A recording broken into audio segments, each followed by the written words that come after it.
What if you could strip away someone's facade before they even finish their first sentence, before the handshake settles, before the smile completes, before the room decides who holds gravity?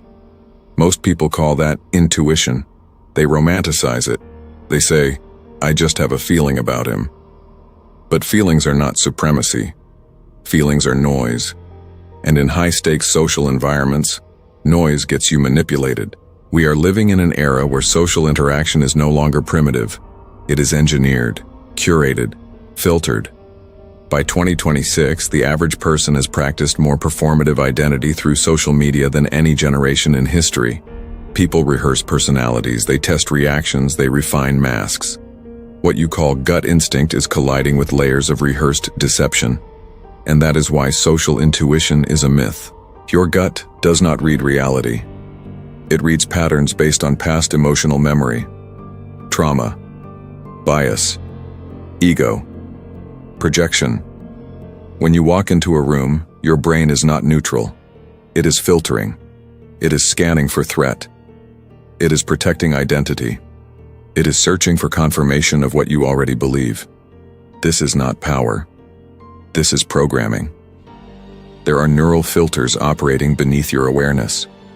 Confirmation bias forces you to interpret signals in a way that validates your expectations. The halo effect makes you assign competence to attractiveness. Authority bias makes you submit to posture and tone without evidence. These filters distort the room before you even consciously observe it. Cognitive supremacy begins when you detach from instinct and adopt something colder, a data collection mindset. Instead of asking, "How do I feel about this person?" you ask, "What measurable signals are they emitting?" Instead of reacting to charisma, you catalog behavior. Instead of being impressed, you analyze. Passive observers absorb the room. Cognitive supremacists dissect it. The shift is subtle but brutal. You stop participating emotionally in the first 5 minutes. You become silent internally. You gather. Who speaks first? Who interrupts? Who laughs too quickly? Who scans for approval after making a statement? Who mirrors posture unconsciously? Who leans back as if ownership is assumed? You are not judging, you are mapping. Most people enter a room hoping to be accepted. The cognitively supreme enter a room to understand the hierarchy. Because every room has one, there is always a gravitational center, someone whose reactions subtly regulate the group. Watch carefully. When a joke lands, who does the group glance at before laughing fully? When a controversial statement is made, whose facial response determines whether it is safe or dangerous? The room reveals its structure in microseconds, but only to the one who is not emotionally entangled. Social intuition is reactive. Cognitive supremacy is strategic. You are not there to belong. You are there to decode. And once you decode the structure becomes influenceable. But decoding requires precision. You cannot rely on vague impressions. You need a system, a matrix, a way to break down the face itself before the social mask settles into place. Because the face betrays truth before the mind can censor it. And in the next phase, we move into the micro-expression matrix, where milliseconds become weapons. Before a lie is spoken, the face fractures. It happens in less than half a second. A tightening near the eyes, a flicker in the brow, a compression of the lips so fast most people never register it. These are micro-expressions, involuntary muscular reactions that occur before conscious control reasserts the social mask. The average observer misses them because they are looking for drama.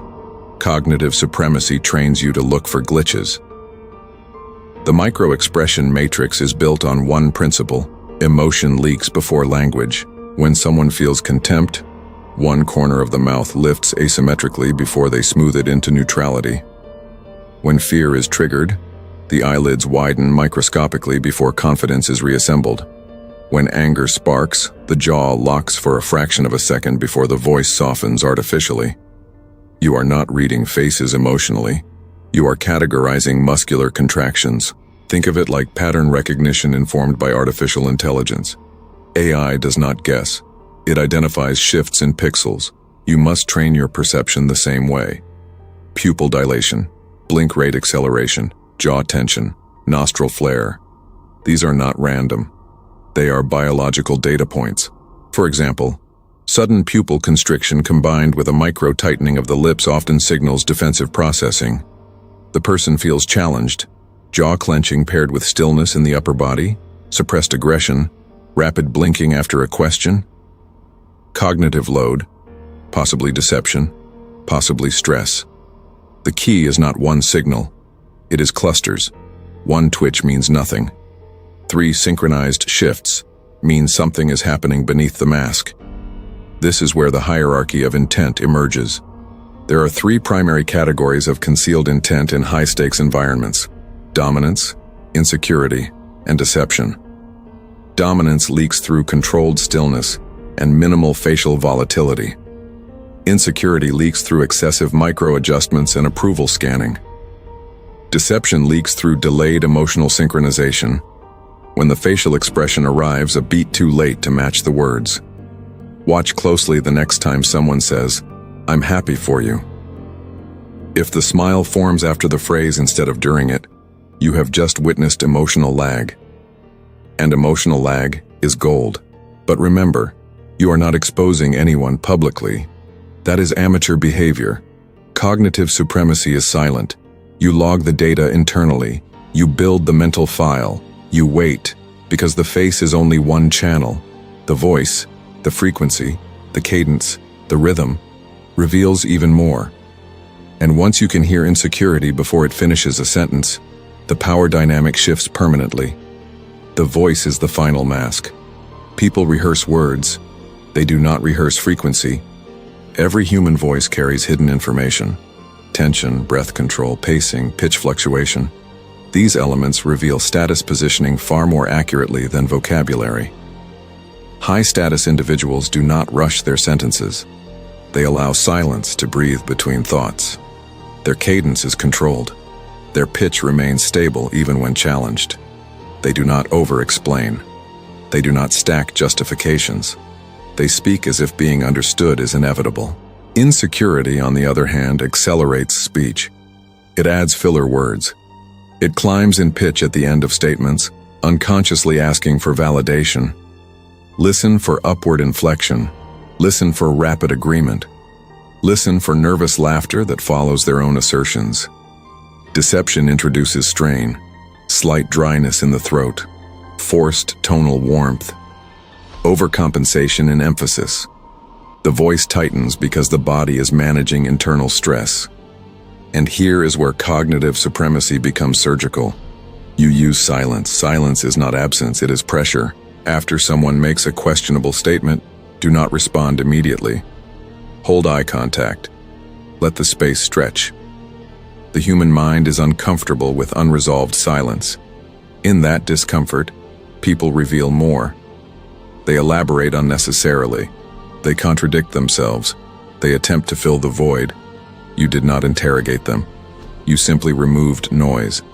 Now synthesize everything: the facial glitches, the vocal frequencies, the room's hierarchy, who receives validation glances, who defers, who challenges subtly. You construct a real-time psychological map. You identify the gravitational center. You observe the outliers, those who do not look for approval. Often they are either the true power or the hidden threat. You anticipate pivots before they occur. If tension rises between 2 individuals, you already know which one is masking insecurity and which one is testing dominance. This allows you to position yourself strategically. A well-timed comment aligned with the dominant energy. A subtle nod toward the insecure to gain loyalty. A calibrated challenge to the deceptive one that forces composure cracks. Calculated dominance is not loud, it is architectural. You dismantle facades without accusation. You guide group energy with minimal motion. You maintain internal clarity while others swim in emotional reaction. And the final state, the permanent advantage, is hyper-awareness without paranoia. You are present, calm, detached, observing without being consumed, engaged without being controlled. Most people enter rooms hoping to survive socially. Cognitive supremacy enters rooms to own the psychological blueprint. Once you master this, you no longer guess who holds power. You see it. And when you see it, you can bend it.